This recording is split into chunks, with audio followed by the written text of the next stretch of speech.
हाय मैत्रिणींनो, मुलांच्या डब्यासाठी भेंडी कशी बनवायची, मुलं एकदम अशी आवडीनं खातील त्यासाठी. तर चला आता तुम्हाला दाखवते मी माझ्या पद्धतीनं मी कशी भेंडी बनवते माझ्या मुलांना खाण्यासाठी. तर ते एकदम आवडीने खातात. तर त्याच पद्धतीने हे बघा, मी सर्वात प्रथम भेंडी घेतलेली आहे. एक या भांड्यामध्ये भेंडी घेतल्यानंतर त्याच्यामध्ये थोडंसं मीठ टाकून घेते आणि ती स्वच्छ धुवून घ्यायची. मध्ये आता मी मीठ टाकून घेते, जेणेकरून बाहेर औषधं वगैरे मारले जातात. तर त्यामुळं भेंडीला मी मीठ लावून घेतलेलं आहे. मीठ लावल्यानंतर मी त्याच्यामध्ये आता पाणी टाकून घेते. पाणी टाकल्यानंतर व्यवस्थित ती भेंडी मी स्वच्छ धुवून घेणार आहे. तर हे आता मी छान पद्धतीनं व्यवस्थित स्वच्छ भेंडी धुवून घेतलेली आहे. आता धुवून घेतल्यानंतर मस्त एखाद्या कोरड्या जागेमध्ये ठेवते सुकण्यासाठी. तर हे अशा पद्धतीनं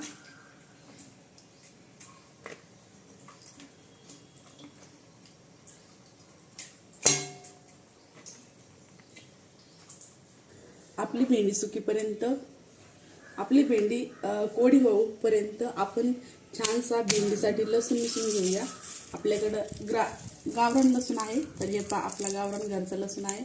तर हा लसूण मी भेंडीसाठी निसून घेते. तोपर्यंत भेंडी आपली सुकत आहे, म्हणजे कोरडी होत आहे. तोपर्यंत लसूण निसून घेतलेला आहे. तर आता आपण भेंडी, लसूण आणि थोडीशी मिरची, कोथिंबीर सगळं चिरून घेऊया.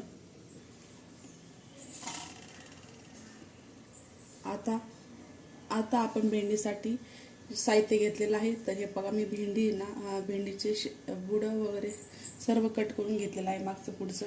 त्यानंतर कोथिंबीर घेतलेली आहे 2 आणि 2 हिरवी मिरच्या घेतलेल्या आहेत. त्यानंतर लसूण पण निसून घेतलेला आहे आणि कढीपत्ता घेतलेला आहे 2.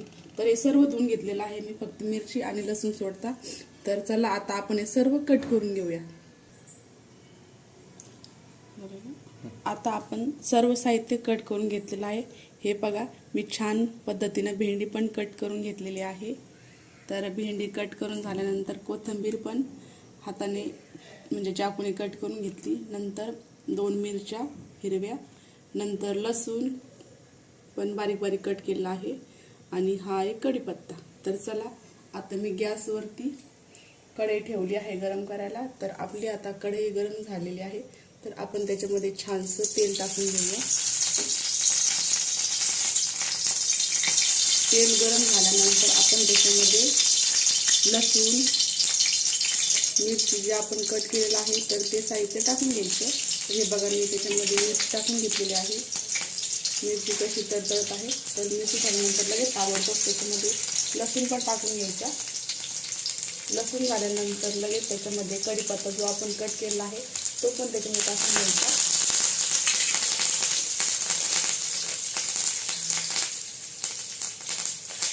कढीपत्ता झाल्यानंतर जे आपण त्याच्यामध्ये थोडीशी मोहरी पण टाकून घ्यायची, म्हणजे मोहरीने छान टेस्ट लागते मुलांना खाण्यासाठी. तर असं हलवून घ्यायचं.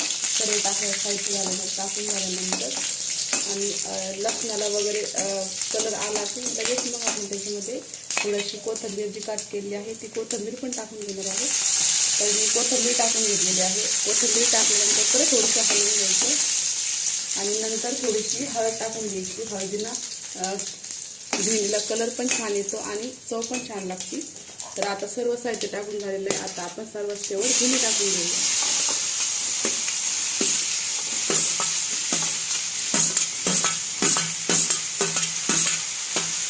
आता मी याच्यामध्ये भेंडी टाकून घेतलेली आहे.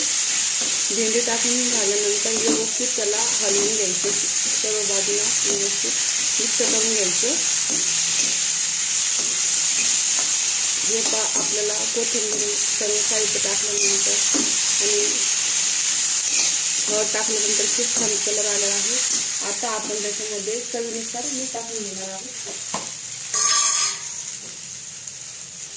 हे बघा, अशा पद्धतीनं तुम्हाला तुमच्या चवीनुसार तुम्ही मीठ टाकू शकता.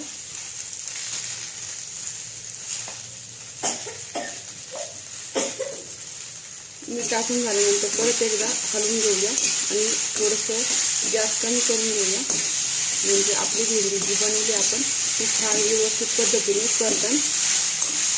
तर आता आपण त्याला झाकण ठेवून मंद आचेवरती गॅस करून परतून घेऊया. तोपर्यंत आपण चपातीचा कणिक मळून घेऊया चपातीसाठी. चपाती लाटून घेतलेली आहे. लाटून झाल्यानंतर त्याला छान पद्धतीने तेल लावून घेतलेलं आहे. तोपर्यंत आपला गॅसवरती तवा गरम करायला ठेवलेला आहे आणि तवा गरम होऊस तर आपण चपाती बनवून घेणार आहे. आणि इकडं आपली भेंडी झालेली आहे, ती छान पद्धतीची पाहू शकता. तर हे पहा एकदम छान पद्धतीनं आपली भेंडी परतून झालेली आहे. तर आता आपली भेंडी तर झालेलीच आहे. तर मग चला आता आपण तोपर्यंत चपाती बनवून घेऊया. चपाती आता लाटून घेणार आहोत. अगोदर पिठामध्ये पीठ लावून घ्यायचं. पीठ लावून झाल्यानंतर हे पहा अशा पद्धतीने छानशी चपाती लाटून घ्यायची. तर अशी गोल गोल मस्त बिंगू काटून घ्यायची. चपाती बनवून झालेली आहे. तर आपण आता तवा गरम झालाय का तर चेक करून घेऊया. तर असं तेल टाकून चेक करून घ्यायचं तवा गरम झाला का. तर आपला तवा पण गरम झालेला आहे. तर आता आपण ती चपाती जी बनवली आहे तर ती चपाती तव्यावरती टाकून घेऊया. तर आता आपली चपाती फुगवायला सुरुवात झालेली आहे. तर तुम्ही पाहू शकता आपली चपाती कशा पद्धतीने फुगत आहे. तर मी माझ्या चपातीला हाताने छानसं तेल लावून घेते. माझ्या मुलांसाठी डब्याला द्यायचे आहे त्यामुळं. तर मी दोन्ही साईडने तेल लावून घेतलेलं आहे. आपली चपाती झालेली आहे. आता अशा पद्धतीने